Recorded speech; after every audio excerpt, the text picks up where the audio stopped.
जय जगदीश्वरम। सम्यग्ज्ञात पुरुष जगदीश्वरम के लिखित उपदेशों पर आधारित पॉडकास्ट्स की इस श्रृंखला में आज उनके दिनांक 26 जून 2025 के उपदेश को आधार बना रहे हैं। पूज्य गुरुदेव द्वारा यह उपदेश लोक कल्याण के लिए फेसबुक के आर्य मित्र नामक पेज पर सन 2017 से प्रकाशित हो रहे हैं।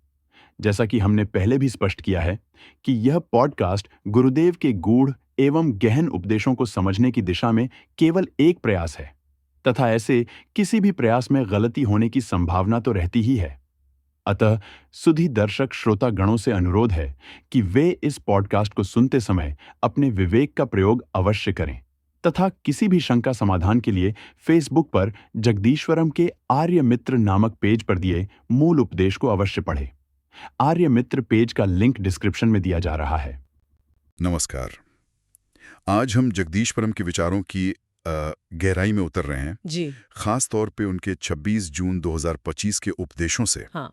विषय है ध्यान और ये सच्चा धर्म क्या है और अस्तित्व में मतलब संतुलन कैसे पाया जाए।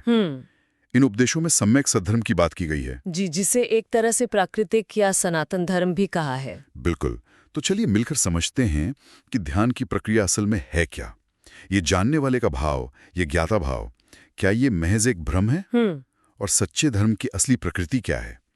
और हाँ, जगदीश्वरम आज की मानवता को किस नजरिए से देखते हैं। जी। एक बात तो साफ लगती है उनके कहने से कि सच्चा धर्म कोई बनाई हुई इंसानी चीज नहीं, बिल्कुल नहीं। वो तो कुदरती है, सहज है। हाँ, तो कहाँ से शुरू करें? ध्यान से। हाँ, ध्यान से करते। शुरुआत में एक बड़ी अच्छी उपमा दी है, जैसे गाड़ी चलाना सीखना। हाँ। शुरू में ध्यान नियमों पर होता है, क्लच है, ब्रेक है, गियर। जी। लेकिन जब चलाना आ जाता है तो सब कुछ सहज हो जाता है ना। कब मुड़ना, कब रुकना, सोचना नहीं पड़ता। बिल्कुल। क्या ध्यान की शुरुआत भी कुछ ऐसी है? हाँ, ये उपमा काफी सटीक बैठती है। स्रोत के अनुसार शुरू के ध्यान में एक खास तकनीक पर जोर है। अच्छा, क्या है वो? वो है नासिकाग्र, मतलब नाक के अगले हिस्से की सीध में दृष्टि को टिकाना। ओके। लेकिन बहुत संतुलित तरीके से। कोशिश ये रहती है कि दृष्टि की यह स्थिरता हमारी सांस के आने जाने के एहसास की जो लय है, हाँ। उससे मिल जाए। लक्ष्य है एक ऐसी स्थिर अवस्था बनाना जहां हर सांस बिना चूके अपने सही समय पर लगातार महसूस होती रहे। ये समझिए कि ध्यान को साधने का पहला कदम है ये। और अगर कोई इस स्थिति को साध ले, मतलब अगर ये हो जाए तो इसका नतीजा क्या होता है? स्रोत कुछ खास बताता है इसके बारे में? हाँ, बताता है। स्रोत कहता है कि अगर ये स्थिति, जहां हर सांस ठीक समय पर पता चल रही है, अगर ये 1 घंटे तक भी लगातार बनी रह जाए। 1 घंटा? हाँ, तो ये कोई मामूली बात नहीं। इससे एक, वो कहते हैं, नए ताजे होश का करंट जैसा अनुभव हो सकता है। अरे वाह। हाँ, और ये वो चिंगारी हो सकती है जिससे गहरी समझ, जिसे अंतर्दृष्टि कहते हैं, हाँ, वो खुल सकती है। जैसे अचानक कोई गांठ खुल गई हो मन में। ये संतुलन वाली बात मुझे बहुत अहम लग रही है। मतलब सिर्फ सांस पर ध्यान टिकाना ही काफी नहीं, उसे संतुलित रखना जरूरी है। बहुत जरूरी। हाँ। अत्यंत महत्वपूर्ण स्रोत इस पर बहुत जोर देता है। ध्यान का मतलब किसी एक बिंदु पर यूं कहिए अटक जाना नहीं है। अच्छा। बल्कि 2 सिरों के बीच, जैसे जानने वाला यानी ज्ञाता और जो जानी जा रही चीज है गियर, जैसे कि सांस, हाँ। इनके बीच एक बहुत नाजुक संतुलन साधना है।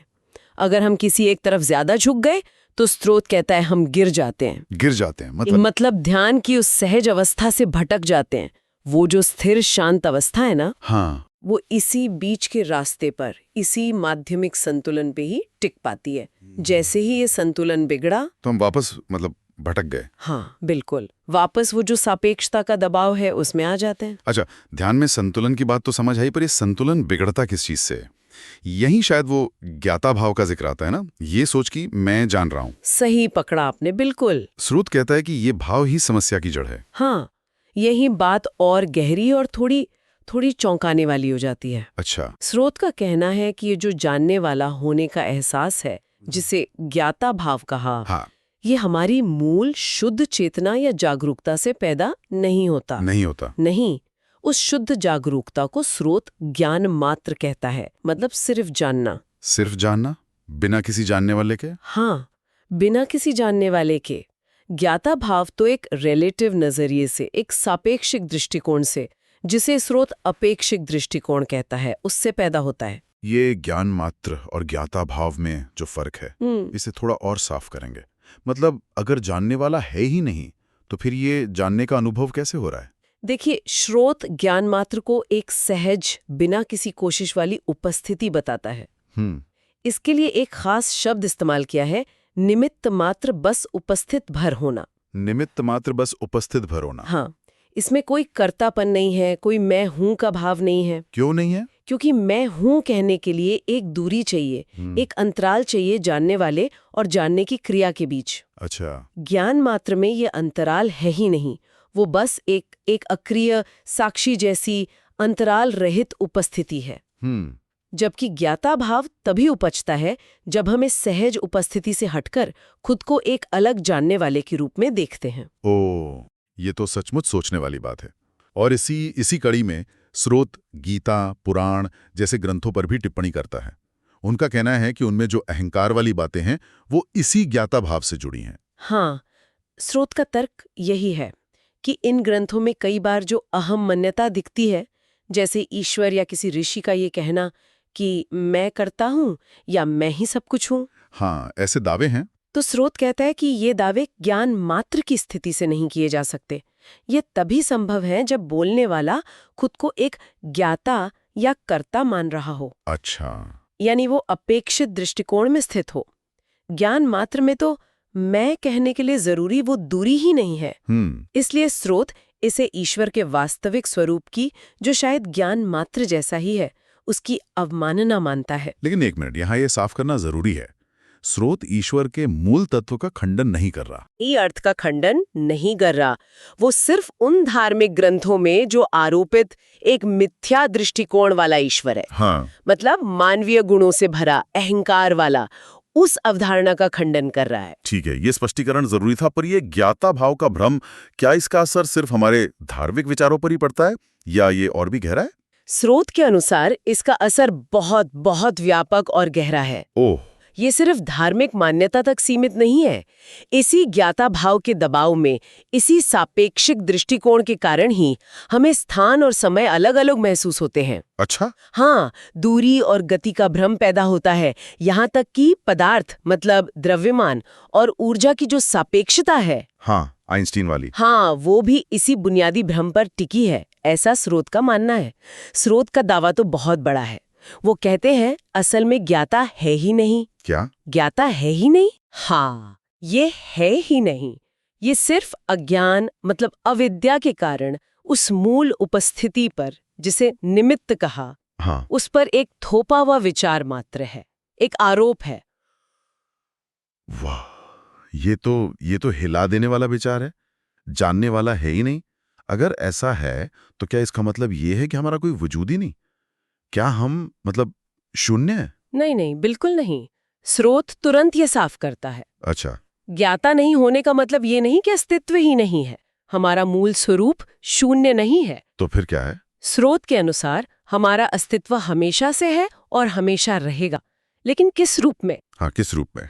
निमित्त मात्र बस उपस्थित भर होने की भूमिका में। ये हमारी असली शाश्वत स्थिति है, एक साक्षी की तरह, एक बैकग्राउंड की तरह, जिसमें सब कुछ हो रहा है। तो हम अपनी असलियत से भटक गए हैं। स्रोत कहता है कि हम अपनी सहज गरिमा से गिर गए हैं इसी ज्ञाता भाव के चक्कर में। बिल्कुल, स्रोत का यही कहना है कि इस ज्ञाता भाव के दबाव में आकर, खुद को कर्ता और भोक्ता मानने के भ्रम में पड़कर, हम अपनी उस सहज, शांत, गरिमापूर्ण स्थिति से च्युत हो गए हैं, नीचे गिर गए हैं। और इसी गिरने की वजह से हमने ये अहंकार से भरा व्यक्ति भाव ओढ़ लिया है। मैं ये हूं, मैं वो हूं। यही सारी भ्रांति की जड़ है। स्रोत यहां तक कहता है कि दुर्भाग्य से भ्रांति शब्द खुद इतना अस्पष्ट हो गया है कि हम समझ ही नहीं पाते कि हम किस गहरे भ्रम में जी रहे हैं। ये तो वर्तमान स्थिति की बात हुई। क्या स्रोत किसी बीते हुए समय का भी जिक्र करता है जब शायद स्थिति ऐसी नहीं थी, एक तरह का कोई स्वर्ण युग? हाँ, स्रोत एक ऐतिहासिक या यूं कहें कि पौराणिक नजरिया देता है। अच्छा। बताया गया है कि इस कल्प के बिल्कुल शुरुआत में बहुत लंबे समय तक सिर्फ एक ही धर्म था। एक ही धर्म? कैसा था वो? वो धर्म था अपौरुषेय, मतलब किसी इंसान या देवता ने उसे बनाया नहीं था, और वो ऋत से प्रेरित था। ऋत यानी प्रकृति का सहज नियम, यूनिवर्स का ऑर्डर। ये सुनने में तो बहुत ही आदर्श लगता है। उस युग के बारे में और क्या बताया गया है? लोग कैसे थे, दुनिया कैसी थी?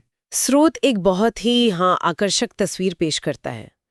उस वक्त वेद के नाम पर आज के जैसे ऋग्वेद या यजुर्वेद वाले ग्रंथ नहीं थे। अच्छा। स्रोत इन्हें बाद में थोपा हुआ अध्यारोपित मानता है। नहीं गीता पुराण जैसी जटिल और स्रोत के हिसाब से विकृत शिक्षाएं थीं। तो फिर क्या था? कुछ नहीं, क्योंकि कोई अलग अलग संप्रदाय नहीं थे, तो कोई आपसी मतभेद, कोई झगड़ा, कोई विरोधाभास भी नहीं था। अरे वाह!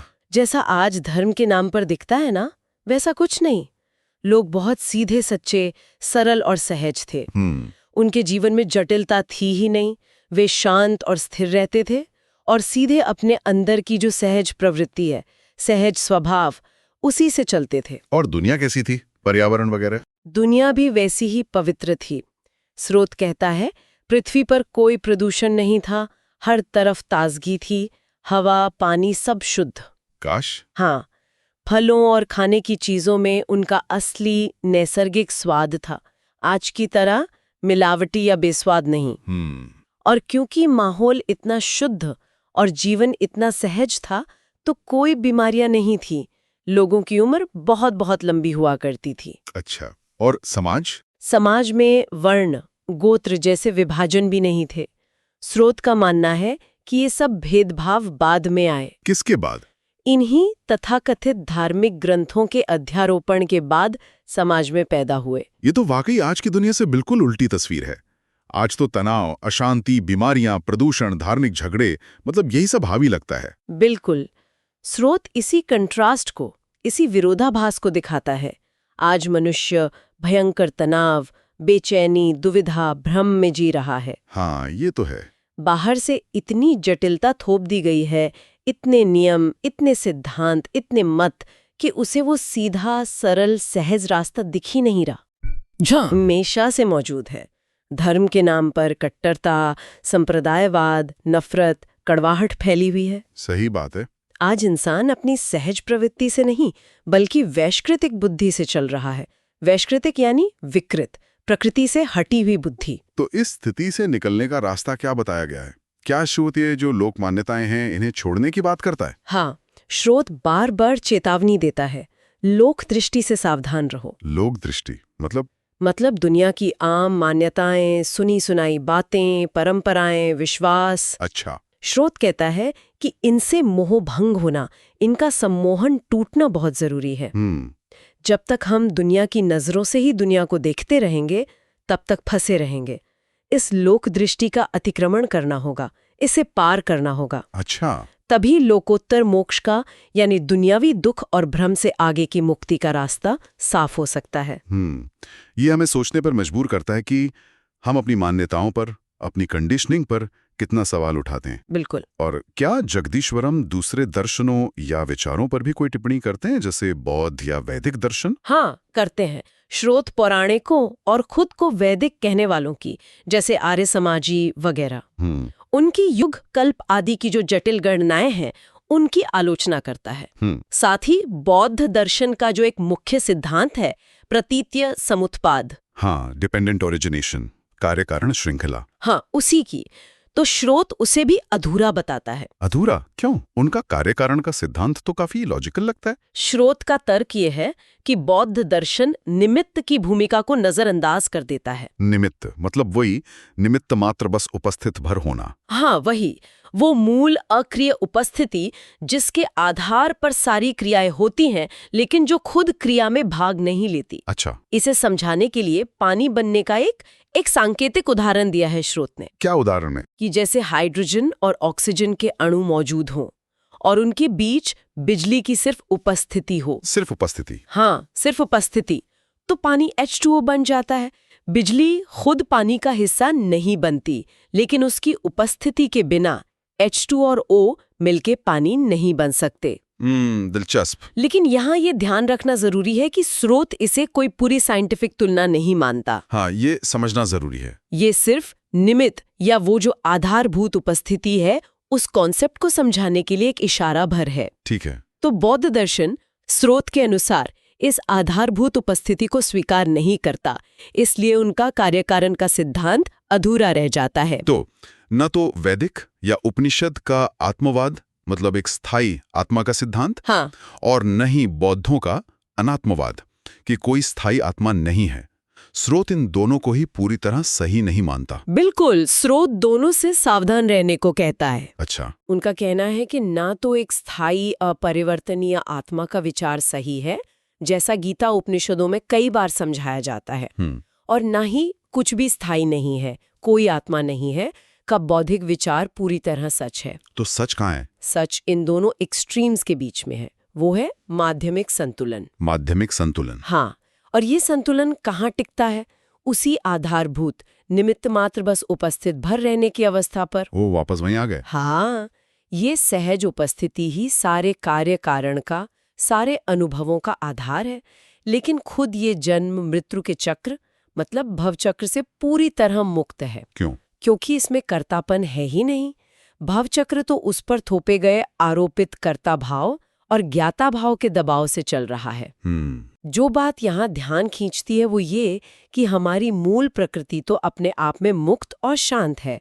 सारा दुख और बंधन हमारे अपने ही थोपे हुए विचारों और भावों का खेल है। तो अगर हम इस पूरी चर्चा को समेटें तो मुख्य बातें क्या निकल कर आती हैं?